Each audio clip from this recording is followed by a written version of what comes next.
Hello, everyone. Welcome to another edition of In the Spotlight. I'm Mike Kenichi, and I am really excited tonight because this woman has done it all. She's a writer, a producer, an author. She's even done acting in the 80s. She was in shows such as Silver Spoons, Charles in Charge, you name it. She has done everything. And she is also an award winning producer. And it is my honor to introduce to you the one and only Miss Betsy Chasse. And Betsy, thank you for coming on today. It's a real honor for me.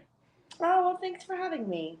So Betsy, it's kind of unfair for me to ask you what your goals were when you were a little kid, but I'll start with like high school. Did you have like an idea, maybe say like your sophomore or junior year, what you wanted to do when you got beyond high school?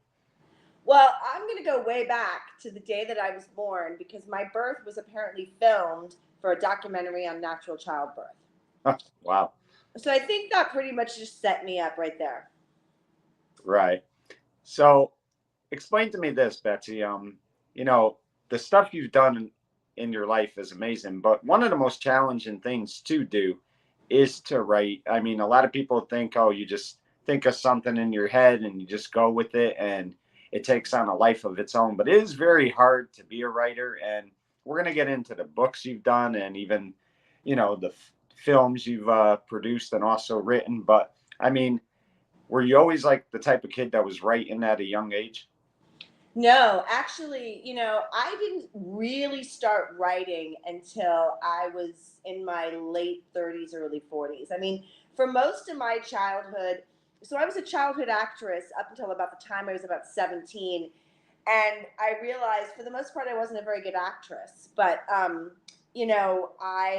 loved being in the entertainment business. And right around the time that I turned 18, I just started working in the film business as a PA and then worked my way all the way up. And I spent a significant amount of my early career on the more technical side of producing. I became a line producer, which is basically the person that spends the money and works with the crews. And I never thought of myself as quote creative until I got hired to make What the Bleep, which wasn't What the Bleep at the time. It was called Sacred Science, and it was this, quite frankly, they Will and Mark would agree with this. It was this horrible script that they had written that like made no sense, and you know I was kind of hired to produce that movie.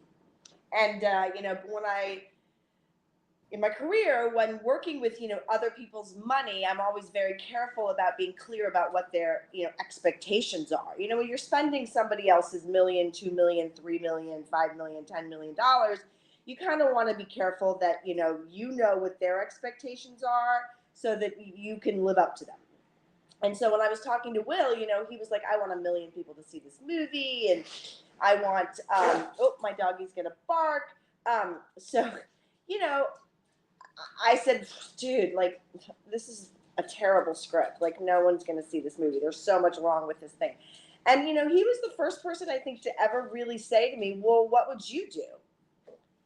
And I was sort of put in this position of like, well, what would I do? And I think it was the first time that I was invited to think creatively. And that was the beginning of like a bug for me of really, really taking on this other role. And you say writing is hard, and I'll say that anything that you want to do that's a creative endeavor is challenging, but I wouldn't say hard. I would say that it's challenging. And yes, some people have the gift of the gab, and some people have a way with words. But I know people that have a really good way with words, but when you sit them down to have them write a story, they're terrible storytellers. So I would just challenge that a little bit and say, writing, like, lots of skills can be taught. And I think, especially now, more and more people should be sharing their authentic stories. So, once I got bit by the writing and creative bug, I just kind of went from there. Right. And let me ask you, Betsy, I think I know the answer to this because, again, you said you really didn't get into the production side till later on. But when you were doing certain TV shows at a young age, did you ever keep your eyes on the camera, on the producers, like, and say, wow, this may be something I want to do? Or did that just happen over time? No, that is always what I was interested in. I was always very fascinated by what everybody was doing and what everybody's job was. And, on a movie set, a movie set's sort of like a small country. You know, you have everything. You have money, you have banking systems, you have food systems, you have electronics, you have transportation, you have all these departments, and they have to really work together in a very precise way. You know, a lot of, you know, movies take days and months to film, and you know, you've got to shoot a certain amount of pages per day, and you know, actors and everything cost so much money per day, and so it's very precise. I was always really fascinated by it, which is why I ended up turning behind the camera and really going into producing, and maybe more of a technical producing, was because I was always really fascinated by how things ran. Right. And you know, Betsy, one of the things I notice when I look at your work, whether it's your books, your films, whatever, is I could tell that like you're very passionate about it, but you're also, you know, you want things done the right way to make everything so who's ever reading the book or who's ever watching the film, they're enjoying it. They're not changing the channel. And a lot of times you could tell when there's a real bad movie right away. You could just look at it and say, okay, there's no point to this. And you know, I'm no expert on writing or anything like that, but sometimes I think like sometimes when people are writing movies, they're not putting the effort into it that they really need to. Maybe they're rushing it too quick because you look at it and you say, you know, is this the best they could do? But it doesn't sound like you've ever been that person. You really, if it took you 2 years to write something, you'll take 2 years to make sure it's perfect. Well, I would say that I never strive for perfection, because that's just an unattainable goal. Um, you know, I've taken the time to learn my craft. So, you know, storytelling is a craft, and it's if you can learn the structure of good storytelling, then you can almost always make something good. You know, it's really it comes down to understanding how to tell a story, and knowing, you know, there's so many things out in the world, especially today, that are the same story told over and over and over again. So asking questions like, well, what's the unique perspective I'm going to bring to this story? You know, like a rom-com or a romance movie. I mean, how many romance movies do we have to watch where boy meets girl, boy gets girl, boy loses girl, boy and girl get back together? I mean, it's the same formula, right? So Yeah. really understanding story structure, really understanding how can I bring something unique to this table, what's the hook that I can bring, and knowing how to ask those questions. That's the skill of a good storyteller and a good screenwriter. Right. So before we get uh, talk about more about you know, your career, I wanted to talk to you a little bit though when you did do acting, and like I said early on, you were on some shows like Who's the Boss, Silver Spoons, Charles in Charge, and you know, in the '80s, Betsy, TV, in my opinion, just took off like it never did before. MTV came on, and little by little, I mean, those shows became so popular because so many young kids, older, you know, young adults, they really gravitated towards that. So just talk about your time working on different shows like that, especially in the 1980s where TV, like I said, just evolved. You know, excuse me. I mean, it was fun. It was, you know, a very unique way to grow up. You know, my childhood was spent, you know, running around on the back lot of Universal. I mean, there's a tour there now. I remember when the tour was there, and they would go by and we'd all wave and hanging out with like big actors and trying to set the shark off, you know, and that was my playground. I never really, you know, I was homeschooled most of my life. So, you know, I had a very unique upbringing, and it was fun. You know, people always ask me like, do you think you missed out on your childhood? And I'm like, no, I just had the childhood that I had. You know, it was hard work. You know, certainly it was, um, you know, getting up in the morning. I mean, I did a lot of commercials. I was a big time, more of a commercial. And my agent really liked me to do commercials because I made more money there. Yes, I was on those TV shows and guest stars here and guest stars there, but I really made my bread and butter by doing commercials. So I was constantly, you know, I lived for a while, you know, way down near Riverside. So I was up at 4 a.m. driving to the set with my mom or my dad and working all day long. And, you know, so there were times when I didn't have, you know, sleepovers and things like that. But I mean, I would never for a second complain about the opportunities that I was given. And you know, you touched on it about commercials. So many successful actors started out on commercials. I look at a guy like Jaleel White, who played Steve Urkel on the popular Family Matters show, and he really kind of became the breakout character of that show. But he even did commercials, like he did the Oreo commercials. He did the Burger King commercials, stuff like that. I think of Donnie Most, who was Ralph Malph on Happy Days. He did a ton of commercials before he got the part of Happy Days. So really, a lot of actors, people forget this. They really do have to start out doing commercials, and then little by little, it leads to bigger and better things. If you ask any actor now, I mean, I think like Pedro Pascal, I think of like, some of the people on Bridgerton, they've all done commercials. So yeah, I think it's a good way.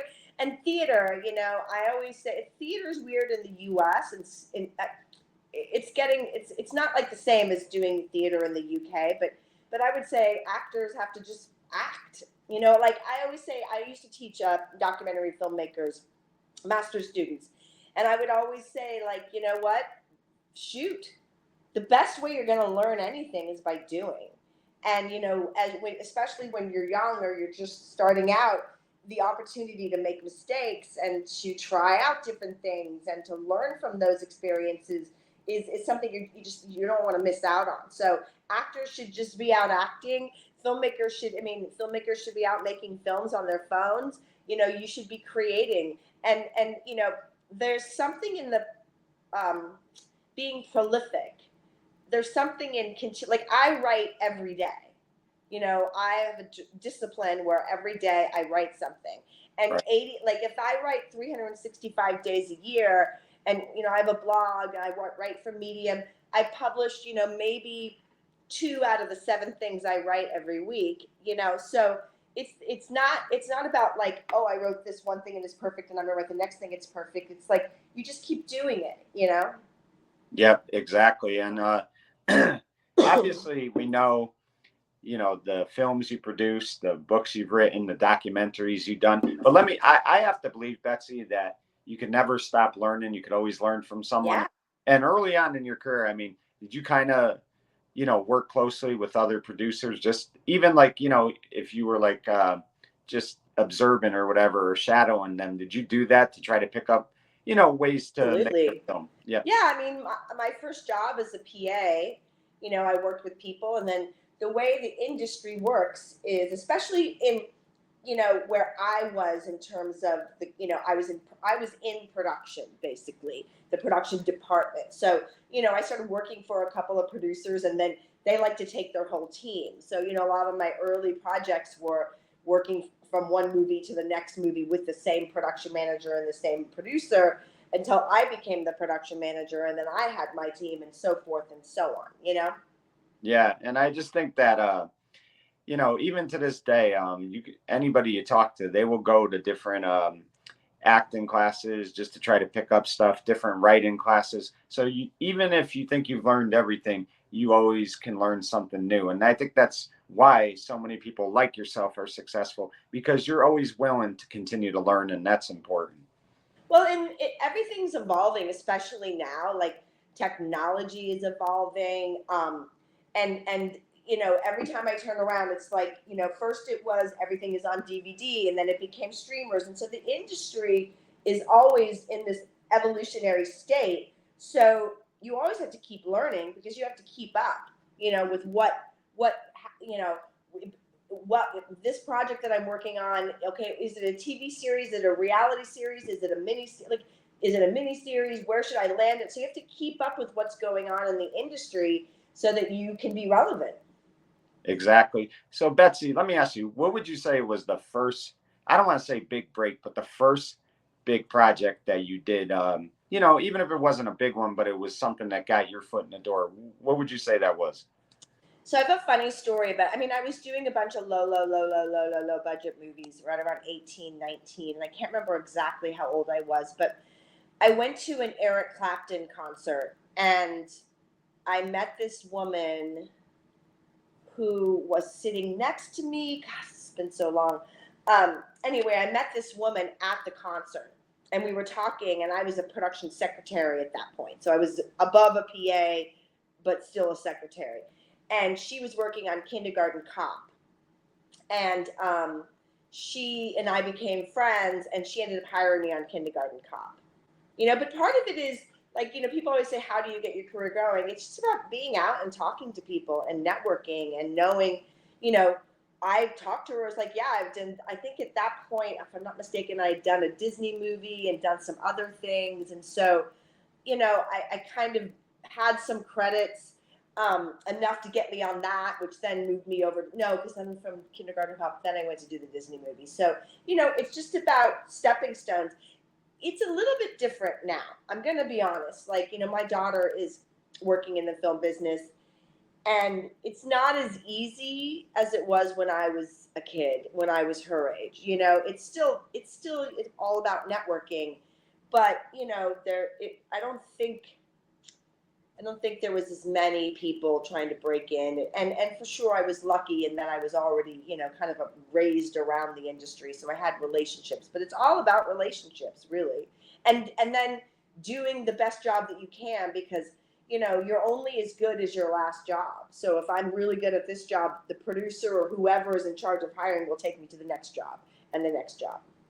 And I find it kind of interesting, Betsy, that you would say it's harder for your daughter than it was for you, because today's world, with the internet and so many other things that you can get in touch with people with email, you could do so many other things, texting, whatever the case may be. When you started out, I mean, there was none of that. So But I I think felt that like, made it easier. It was really about relationships more back then. And nowadays I do feel like the industry is a little bit about who can I get for cheap. I mean, not there's a lot of great people working in the business, but I think it's harder because there's so much noise. yeah, And when I was younger and working on teams, it's like that was your team, and you just went from project to project. And sometimes you jumped into a new team, and the goal was to be like, well, is the team that I'm on right now, like, how is that producer advancing? And then when is the right time? Like, I ended up, again, I had some lucky breaks, but I happened to be, location manager, and then turn into kind of production manager on Bryan Singer's first movie that won Sundance, right? So, those projects helped me open doors. But I took that project. It was low budget. I barely made any money. I didn't care. It was a lot easier for me to do that than it is today. I mean, today I worked for free for a few projects to really get some stuff. And nowadays, unless you're living at home with mom and everybody's paying for it, it's hard to do stuff like that. yeah, exactly. And Betsy, one of the films that's been very popular in your career is What the Blank Do You Know, which you won a Ashland Best Documentary Award. But talk to me about just a movie like that. What goes into putting that all together? Like, tell somebody who doesn't know anything about the production side of it. Tell like the audience what goes into putting a film like What the Bleep Do You Know? Yeah. So, the Bleep is a unique project in that it's really three movies. It's a documentary, it's a narrative feature, and it's an animated feature. So we really kind of made three movies at the same time. And so a lot goes into that, because in addition to being the co-writer, co-director, and co-producer with Will and Mark, I was also tasked with sort of managing all of those movies and executing them and bringing in the people. Like, we had a visual effects producer who helped produce and organize all the animation. And so it's a lot of, like, high level management. It really, it's just being organized, and understanding how much money and budgets, and then making sure you bring in the right people to manage all the moving parts.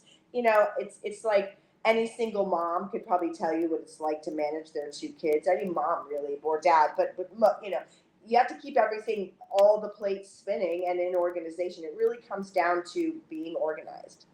Exactly. And if when you're making a film like that, I mean, are you the actors, it's one thing, they're doing their scenes and stuff like that, but as a production person, are you finding yourself doing 18-hour days most of the time until that's complete? Well, I think by the time the Bleep came around, no, I wasn't doing the 18-hour days. I was, I've in the low budget world, I was doing 18-hour days. No, on the Bleep, I was on the set with Mark and Will. We were watching the takes. We were working with the direct actors. We were all of that stuff. So at that point, other people were probably doing 14, 15. I became and still am not a fan of working people that long. Yeah. So I think I like to think that when I had control, when I was in my early career, I still didn't work people that long. I don't think it's safe.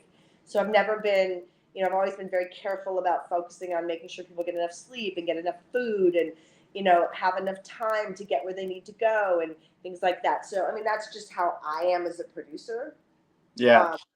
So no, I would say that at that point in my career, I don't, I don't think I've worked an 18-hour day since probably my late 20s.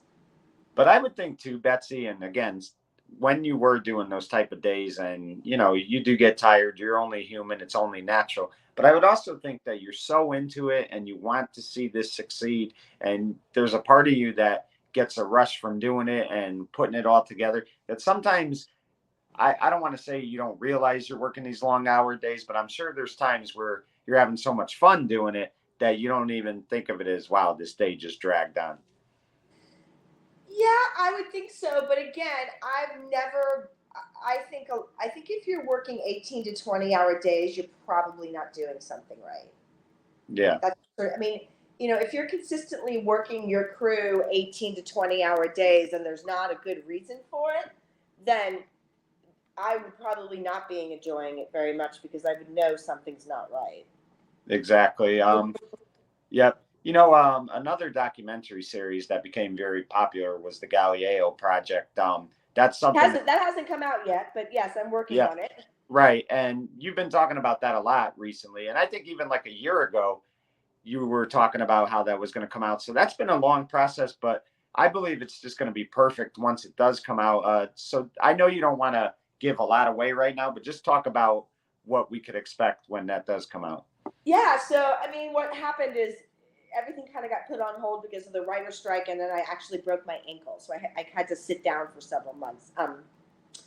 So that's kind of like an exploration into amazing scientific discoveries that know that the main, I don't like to say mainstream media, but like the mainstream doesn't want to talk about because it will radically shift the way we look at the world, experience the world, operate in the world.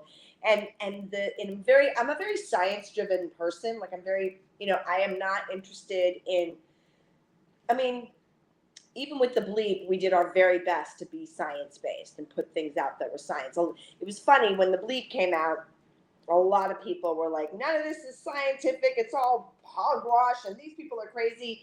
Whereas now you go and you look at the bleep and a significant portion of what we talked about in that movie is now everyone's like, duh, of course that's how your brain works. Duh, of course this is. So, I'm very focused on putting forth science that has been really studied carefully and by respectable scientists.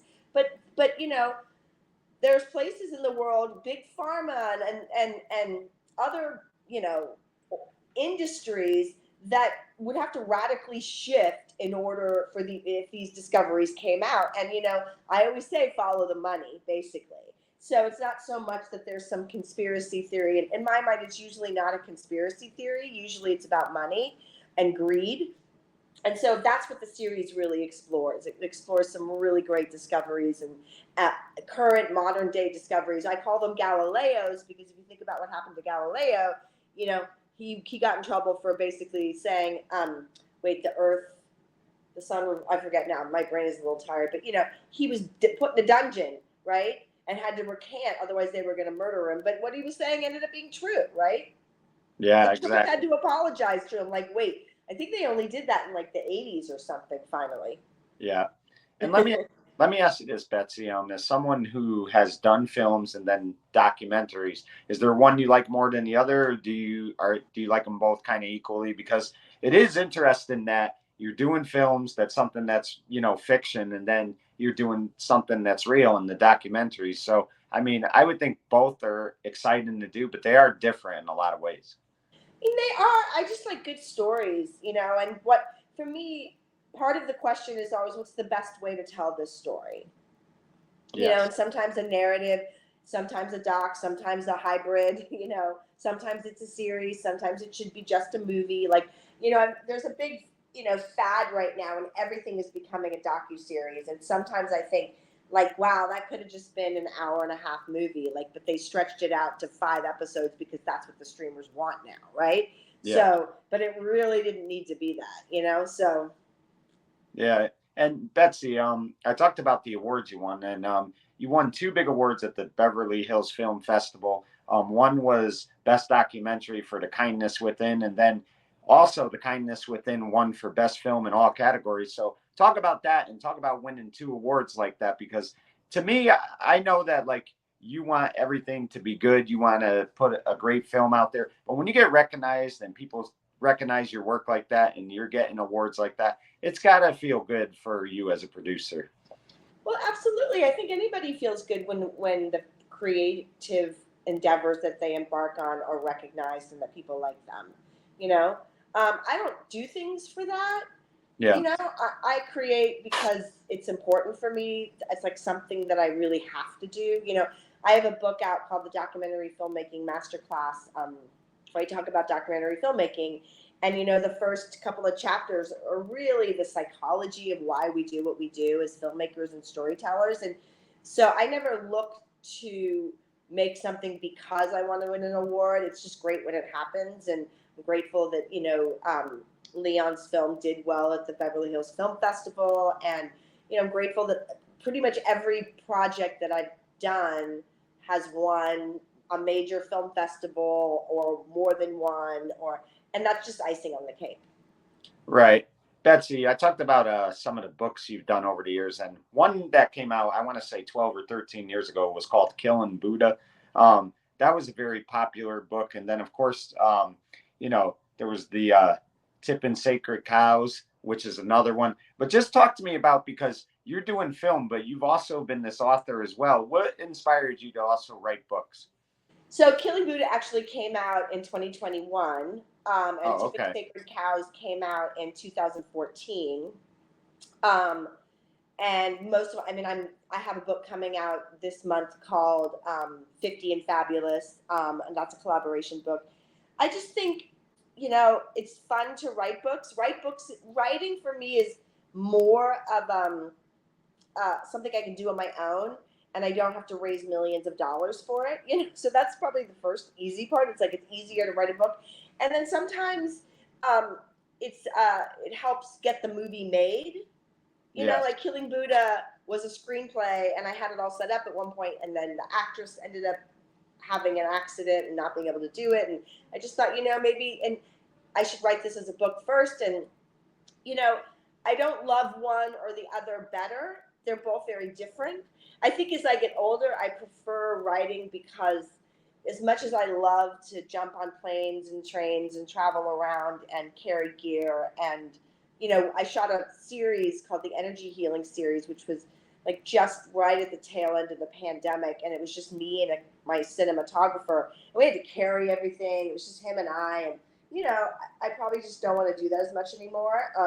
But I love being on set. I love, collaborating with artists and cinematographers and people. It's a different kind of energy, but I Yeah. also really like the solitude and peacefulness of just sitting down and writing what I want to write. Right. And I mean, how long did you kind of, we'll bring up Killing Buddha. How long would you say you were writing that before you finally got it published and stuff? I mean, was it something you just kept writing and, it took time, it took a while to do, or was it something that was probably like 10 to 12 months? Well, I worked on the screenplay for a few years, and then I put it away. And then I wrote Tipping Sacred Cows, and then I did some other stuff. But actually, Killing Buddha was written in about 7 months. 7 months. And then I actually was once published by Simon and Schuster, but I just decided I own my own publishing imprint now. So I just publish my own books, and I've published about 14 books, mine, other people's books, and collaboration books, um, because I feel like the publishing industry, there's a lot of gatekeepers, and they kind of like, there's a lot of control about how they want things to be done. So I just like to do my own thing. So I published Killing Buddha through my imprint, which is Rampant Feline Media. And that took me like 6 months. But again, it's because, I have a process. It sounds really uncreative, but I have a very specific process for creating storytelling, whether it's a documentary, a narrative, a book. None of it really matters. The same structure applies. I actually have a product on my website people can go and buy and get the first part of how that process works, because it's not brain surgery, but because I work through a system, I can generate, I'm very connected to it. I can generate what I want to do in a pretty short amount of time. Right. And one of the things that authors do, which I really like a lot, and you're, a prime example of that, is you give back to other writers, and you offer these classes, I believe, where you help people who are looking to write a book, and you'll help them get that book done between 9 to 12 months. So just talk about that writing class, because I'll tell you, as someone who over the years has tried to write a book and just doesn't know how to go about it, it's really cool that you have this class, because it kind of gives myself and other writers hope that we can, someday publish a book. Well, a lot of people have, I think everybody has a great story to tell, at least one. Maybe some people have more, but I think everybody has a great story to tell. And I think the biggest reason why people don't succeed in writing their books and or finishing their books is because they don't have a system. They don't have a process to make it happen. And then they look at these big time authors and they hear about how, I just sat down and wrote it. Every writer has a process for how they're going to write. And the ones that continue to publish books, maybe more, definitely those that do multiple books, they have a way in which they sit down and write their book. And so I teach writers my system. And I've taught filmmakers my system. I've taught, master students and PhDs in film my system, because once they learn it, once you learn how to do it,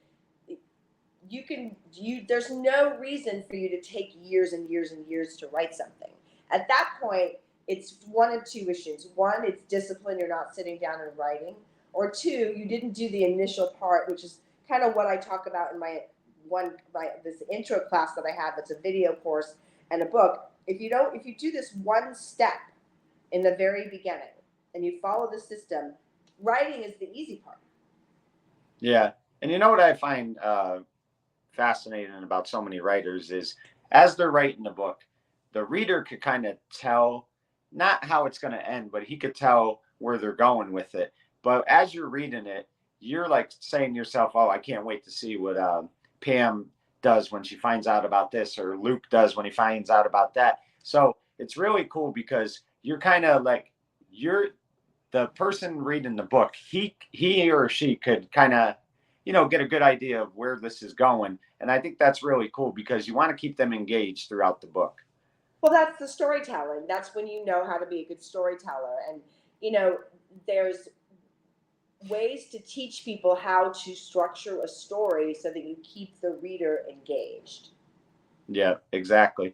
So back to films. Some of the films you've done that have been pretty popular: Chasing Destiny, Labor Pains, Pregnant in America. Just talk about some of these films you put out there. I mean, because again, it seems like to me that you're always working. There's never an off day for you. There's never downtime. You are always putting something together. Just talk about some of the films that I just mentioned that you were able to produce, and how rewarding it was to see them on the big screen. Sure. Well, some of those, I did in my 20s, Labor Pains and Chasing Destiny. Chasing Destiny was my very first movie that I was a producer on, where I found the script and put it all together. So that was way back when I was like 23, 24. So probably 20 years ago, 25 years ago. I'm not doing math right now. So that was a while ago. I think you have to love what you do. Yeah. I think you have to really, and to me, I'm so blessed that I get to do what I do. That in this life, I was offered the opportunity to be able to take my creative ideas and generate a way to support myself through that. That's very rare. A lot of people don't get to do that. And so I feel very lucky and very blessed that I was given that opportunity. And it's been quite an adventure. I've traveled all over the world. I've, been to places that I probably never would have gone to, and a lot of people don't get to go to. And I've had experiences that I would have never had if I had probably sat in an office. And so I think each project that I did offered me an opportunity to have a whole new experience with something and a new, challenge. Every one of them had a different challenge. And like, Pregnant in America, they came to me, the filmmakers came to me with Pregnant in America because they had, tons of footage and they didn't really know how to put it together. And I kind of helped them come up with a way to tell their story. And that was a unique challenge because that film, we found out, I'd asked them, one of the questions that I always ask filmmakers especially, but everybody is, well, what's already out there and how can you make your story unique from that? And it turns out that right when we were going to be finishing Pregnant in America, another movie called Business to Being Born was going to come out. And that had a famous celebrity attached. And I was like, okay, we have to do something different from that movie. And because we asked that question, we really shifted the whole perspective of Pregnant in America to being from the dad's perspective. And there had never been a documentary about pregnancy made from the dad's perspective. And so that film won a bunch of awards and was actually the Lamaze International Midwives Association of the United States, the OBGYN, a bunch of organizations picked that movie over Business of Being Born as a movie every expecting families should watch, because we asked the important questions in the beginning. So that was a unique challenge. How do we make this movie different than this movie if they're both going to be around at the same time? So I was always given an opportunity to just like have some challenge and go, what can I do to fix that? Right. And Betsy, one of the things I thought about too, again, going everything that goes into films, TV shows, whatever it might be, is picking a cast. There's tons of auditions. I mean, because you're on the production side of things, I mean, do you handle a lot of the casting? I mean, do you sit there when people are auditioning? And I mean, do you play a big part in trying to decide who you're going to pick for these films? Or is that more of your team that you have doing that? No, I mean we're all, especially if I'm a director and producer, then I'm absolutely involved. I mean, like for instance, everyone always asks how we ended up with Marlee Maitland for What the Bleep Do We Know. We had a casting director, and her job, of course, is to put it out to all the actors and get people's submissions, they call it. And it was interesting because for the character that Marlee played, Amanda. There was already so much talking in the movie because we had the interviews, that the scenes where Amanda was in, there wasn't a lot of dialogue because it was sort of the counter to the talking heads, so to speak. It was the show me of what the talking heads were talking about. So there was a lot of, acting involved that you had to be comfortable enough to act without dialogue. And so it was interesting because we put that in the breakdown. The breakdown is what actors get that know what parts are up for. And it was interesting because Marlee's people submitted her because they read that and they were like, well, what better role for a deaf actress? Of course, she's really good at having to act without talking.